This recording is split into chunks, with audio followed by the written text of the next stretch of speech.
Hello दोस्तों, welcome back to next gen mindset. आज हम हिस्ट्री चैप्टर 1 के बोर्ड मास्टरी सीरीज के पार्ट 2 में क्वेश्चंस 10 से 16 को सिंपल और एग्जाम फोकस तरीके से समझेंगे। चलिए बिना टाइम वेस्ट किए शुरू करते हैं।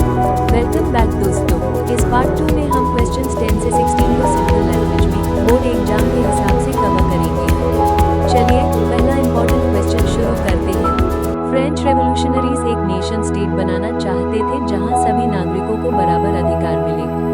उनका मानना था कि देश की असली पावर लोगों के पास होनी चाहिए, इसीलिए उन्होंने लिबर्टी, इक्वालिटी और फ्रेटर्निटी के सिद्धांतों को अपनाया। फ्रेंच रिवॉल्यूशन के आइडियाज लिबर्टी, इक्वालिटी और फ्रेटर्निटी ने यूरोप के लोगों को बहुत प्रभावित किया। लोगों ने डेमोक्रेसी, इक्वल राइट्स और कॉन्स्टिट्यूशनल गवर्नमेंट की डिमांड शुरू कर दी। इसी वजह से यूरोप में नेशनलिज्म और फ्रीडम मूवमेंट्स को एक नई डायरेक्शन मिली।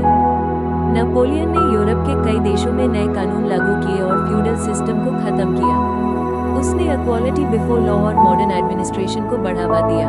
हालांकि बाद में उसकी एक्सपेंशन पॉलिसी का लोगों ने विरोध भी किया, जिसने नेशनलिज्म को और मजबूत बनाया। 1848 के बाद यूरोप में नेशनलिज्म का प्रचार बुक्स, न्यूज़पेपर्स और एजुकेशन के थ्रू हुआ। कॉमन लैंग्वेज, कल्चर और नेशनल सिंबल्स ने लोगों को एकता का एहसास दिलाया। लीडर्स और राइटर्स ने भी लोगों को अपने देश के लिए एक साथ आने और फ्रीडम के लिए लड़ने की प्रेरणा दी। प्रिंट कल्चर ने नेशनलिज्म को तेजी से फैलाने में बहुत बड़ा योगदान दिया।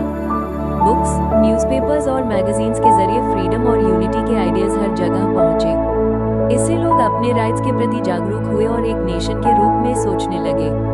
19th सेंचुरी में लोगों ने अपने देश के इतिहास, हीरोज और कल्चर से प्रेरणा ली। इससे उनमें एकता, गर्व और अपनी पहचान का एहसास बढ़ा। इसी फीलिंग ने नेशनलिज्म को मजबूत बनाया और लोग फ्रीडम के लिए एक साथ खड़े हुए।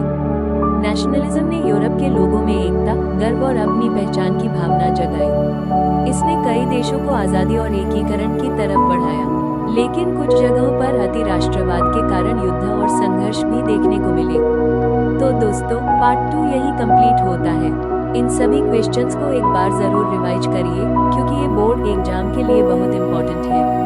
अगर वीडियो पसंद आई हो तो लाइक, शेयर और चैनल को सब्सक्राइब करना मत भूलिए। मिलते हैं पार्ट 3 में। Thank you.